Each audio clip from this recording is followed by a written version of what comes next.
おい、早くしろ。いつまで時間かかってるんだ。有名な高級ホテルの中にあるレストラン。店内では落ち着いた雰囲気の中、クラシックが流れる。そんな上品なホールとは裏腹に、厨房内には怒号が響く。俺は三島兼人。このホテルのレストランで雑用係として働いている。もちろんこんなことがしたくてこの店に入ったわけではない。けれど現状は雑用しか与えられない立場だ。怒鳴り声を上げながら傲慢な態度を見せるのは、この店の料理長である野田さん。彼は比較的若い頃からその腕前を認められていたらしい。確かに彼の作る料理は素晴らしい。繊細で味もいい。けれど決定的に欠落している部分がある。それは料理長として他人の上に立つ器ではないこと。普段から人気で多忙なこの店、自分の思った通りにことが進まなかったり、イレギュラーな対応があると、途端に機嫌を悪くして他人に八つ当たりする。クレーム処理やトラブルが起きた時なんかは最悪。料理長というこの店ではトップの立場にいながら、自分に都合が悪いことはすべて部下に押し付けるのだ。どう見ても上に立つ人間ではない。責任を取るという覚悟がまるでないのだから。しかし彼の料理に対しての腕前を評価していた支配人は、人事を変更する気もないようだ。三島、もう掃除も済んだだろ。早く皿洗え。今日もいつものように偉そうな態度で俺に接してくる野田さん。確かにここに勤め始めて、俺は半年。レストランの中では一番の新人だ。しかし年齢は誰よりも年上。他の従業員は気を使って俺の作業を手伝ってくれるし、名前も呼び捨てにはしない。しかしその態度が余計に野田さんは気に食わないようだ。たかだか40代の料理長。60歳で再就職した俺のことはただの駒としか見ていないのだろう。その証拠に次々と雑用を押し付けてくる。料理を学ぶ者として最初のうちは雑用係をやらされることも覚悟していた俺は、それに対しては何の不満もない。けれど野田さんの態度は明らかに私を育成しようというものではない。単純に自分の都合がいいように面倒な仕事をすべて押し付けているだけ。そんな日々を過ごす情けなさに、俺は不満を募らせていた。ああ、家に帰ってもため息ばかりが口をつく。年齢的にも飲食店で働くにはなかなか体力が削られる。その上年齢を考慮しない雑用の数々で疲労はたまる一方、料理の勉強もさせてもらえないまま半年が過ぎ、何の成果もない。若い頃であれば、それでも歯を食いしばってがむしゃらにやっていけただろう。けれど俺はもう人生の折り返し地点を過ぎてしばらく経つ。本来ならのんびりとした仕事をして気楽に過ごしていきたいものだ。そんなに大変ならやめたらいいのに。家に帰りこたつで体を温めながら梅酒をすする俺に息子の龍二は言った。簡単に言うもんじゃない。顔をしかめると龍二は軽い返事をしてつぶやいた。俺には理解できないだけだよ。今まで散々働いてきたのに、今さら新しい勉強がしたいって再就職してさ。ホテルが忙しいのは分かりきってたことだろ。家族には俺の今の仕事内容については一切言及していない。まさか厨房に入っても皿洗いや掃除だけで一日こき使われているとは思うまい。息子たちにこんな姿を知られたら、きっともっと仕事を辞めろと言われるのは目に見えている。それに、そんなに必死に働かなくても、十分暮らしていけるくらいの蓄えはあるんだろう。龍二の問いかけに、俺は静かにうなずいた。確かに、俺が働いているのは賃金のためではない。そのことを口にできないのは、料理人としてのプライドだった。俺は18歳の頃から料理人になる夢を持って和食屋で住み込みで働いていた。厳しい大将のもとで毎日朝から晩まで料理の基礎や社会経験を培った。そして30歳になった頃、俺は自分の割烹料理店を開いた。決して大きくはない店だったが、お客様と真摯に向き合うことで愛された店だったと思う。店の常連客だった一人の女性と結婚もし、龍二を授かった。順風満帆とはいかなかったが、幸せに過ごしていた。しかし3年前、最愛の妻が病気で他界。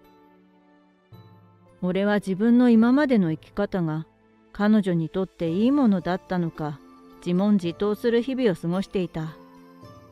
年齢的なこともあり、自分の店を龍二に託すことにした俺は、心機一転、新しい世界にチャレンジするために、ホテルの仕事に就いたのだった。料理屋を営んでいたことは、ホテル側には明かしていない。中途半端に経歴を明かせば、勘ぐられる上に、よからぬ噂まで立つことを懸念していたのだ。息子に譲ったあの店を悪く言われたくはない。あの店は俺と妻が必死で守り続けてきたかけがえのない宝物なのだ。でもなんで今になってフレンチなんだよ。龍二は素朴な疑問を俺にぶつけた。その言葉から脳裏には優しく微笑む妻の顔が浮かぶ。龍二、お前、母さんが最後に思い出として口にしたこと覚えているか？それは病院に呼び出された時、いつ亡くなってもおかしくないと主治医に告げられた後、俺と龍二が病室に顔を出すと、妻は精一杯の笑顔で思い出話に花を咲かせた。彼女の中で一番心に残っていたであろう家族の思い出。それは、龍二がまだ小学生の頃に家族で行ったレストランの食事のことだった。普段俺の料理を食べ慣れている妻が家族で他の店の高級料理を口にしたのがよっぽど嬉しかったのだろう。その時に行った店の料理がフレンチだったのだ。亡くなった今になって彼女の夢を叶えたくなるのはただのエゴだろう。頭ではわかっている。けれど彼女を失った今の私には、それが唯一の慰めだったのだ。彼女のためにフレンチを勉強して喜んでもらいたい。もう二度とこの目で妻の笑顔を見ることができなくても、俺の言葉に全てを察した龍二は、呆れたようにため息をついた。無理だけはしないでくれよ。倒れたりしたらそれこそ母さんが悲しむぞ。息子なりの優しさだろう。ぶっきらぼうに言っているように見えて、内心は俺のことをとても心配してくれているようだ。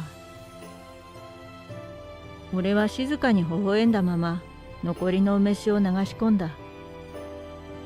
翌日、店でちょっとした事件が起きた。忙しいランチタイムの店内はにぎわいを見せている。そんな中でホールのスタッフが注文のミスをして別の料理を提供。さらに提供の順番も間違えてお客様をかなり待たせてしまっていたようだ。もちろんそんな扱いをされた客は大激怒。必死に頭を下げるスタッフだったが、責任者を呼べと大騒ぎ。それまで静かだった店内が緊迫した空気に包まれる。今にも泣き出しそうなスタッフを見て、俺は厨房の野田さんに声をかけた。責任者が呼ばれています。お客様がお待ちですよ。しかし野田さんは俺の顔を見ることもなく、鼻で笑いながら料理を作り続ける。ミスをしたのはあいつだろ。あいつが謝ればいいんだ。まるでこの事態を収めようともしない。それどころか自分が責任者という立場でありながら駆けつけようとする素振りも見せないのだ。さすがに腹が立った俺は野田さんのそばを離れない。盛り付けは俺がやります。お客様のもとへ行ってください。そう言ってポジションに入ろうと手を洗う俺に、野田さんは不服そうに舌打ちをして、持っていたフライパンをシンクに投げ入れた。大きな音を立ててシンクに落ちたフライパンと、俺たちを交互に見つめる他の従業員。お前は雑用として雇ってるんだよ、おっさん。偉そうに俺に指図するな。お前の首を切ることなんて簡単なんだよ。あまりに横柄な態度に思わず怒りが爆発しそうになっていた。そんな態度を取るような人間がトップに立っていればいずれボロが出る。そのしわ寄せがまさに今現場に起こっているのだ。言いたいことはたくさんあった。でも今はここで話の通じない相手に言い争いをしている場合ではない。俺は必死に我慢してホールへと走った。そして怒りの表情を浮かべた客の前で頭を下げた。申し訳ございません。すべてこちら側の不手際でございます。深々と頭を下げた俺に、今までひたすら一人で謝り続けていたスタッフは目を見開く。年齢が高いこともあり、責任者だと思ったのか、客も俺に文句をぶつけ始める。その声を真摯に受け止め、寄り添おうとする俺に、スタッフはさらに涙を浮かべていた。その方は責任者ではないと思います。しばらくすると、近くの席に座っていた女性グループの一人が声を上げた。その声の方に振り向くと、そこには顔見知りの女性が立っていた。清水さん。